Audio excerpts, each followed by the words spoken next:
Hi, welcome to my book room. In this video, I'd like to talk about mealworms, how to care for them, how to feed them, and how to breed them. But firstly, let's learn a little bit about what mealworms are. Mealworms are in fact not worms, they're insects. They're the larval stage of the darkling beetle, and the ones you buy from the pet shop are probably Tenebrio molitors. When we buy mealworms from a pet shop or even online, they come in a container like this one. And generally, a handful of bran is thrown into this container with the worms, and their nutritional value is terrible. Absolutely terrible. So, when you get your worms back, the first thing you want to do is purge them. Pretty much the same as what you do when you're going to eat snails. I know, I don't. The wife does, and that means feeding them. So what you need to do is get some nice fresh vegetables and throw a little piece in there. I like to use lettuce because it's just water and it secretes all the way through them, and you end up with a nice clean mealworm. After purging them, we're still not done because their nutritional value is still pretty bad because the lettuce only contained water and very few nutrients or vitamins.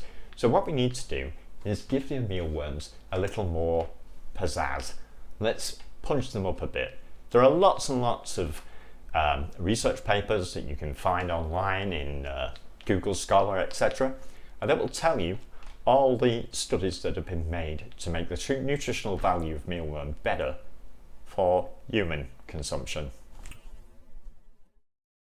Your average mealworm contains about 20% protein, 60% moisture, and the rest is made up of fibre, carbohydrates and fats.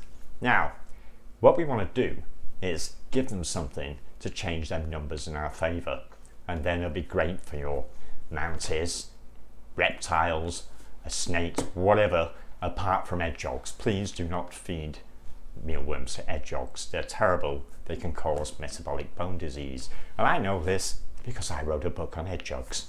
Anyway, the larvae themselves will eat pretty much anything, even though they're supposedly vegetarians. And in the wild, they'll probably live on dead plants, seeds, maybe rotten leaves, etc., etc. But we can take advantage of the things we've got available in our supermarket.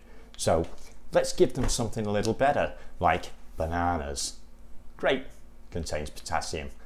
And we can also feed them things like apples and potato skins and any other kind of fresh fruits and vegetables. Spinach is also a very good one. It contains iron as well. And guess what? A bit of cooked chicken. That won't go amiss. It also helps to increase the protein value inside of a mealworm, and this is great for mantis, and it's also good for other things like lizards and geckos and snakes and God knows what, apart from hedgehogs. No to hedgehogs. Breeding mealworms could not be easier. They don't really need any encouragement, and they don't need any special equipment. All you need is possibly a bit of Tupperware and the container they came in. I'll show you what I use. This is the original container that the mealworms come in, that I cut down so it's about an inch, 25 mil. On the bottom, I've glued two little cartons, cups, whatever they're like, for the simple reason darkened beetles can fly, and we don't want them mixed in with our mealworms because they will eat the larva if they require moisture, and we don't want them to do that. Sorry, they will eat the pupa, not the larva. So we raise this off the bottom. In comes the Tupperware. I have a nice little Tupperware already drilled for airflow and obviously oxygen. And in the bottom, I've got a bit of substrate where they can lay eggs. So what I'm going to do is simply place this little tray in here, and what happens is when the beetles come out, They fly, they land in the bottom, they go underneath the tray because they search for the dark and lay eggs. And that's it. Put this in a warmish, dryish, darkish sort of atmosphere and feed them every couple of days maybe with one of the items we discussed before. And before you know it, you'll have hundreds and hundreds of mealworms hatching out, and you'll never ever have to buy them again.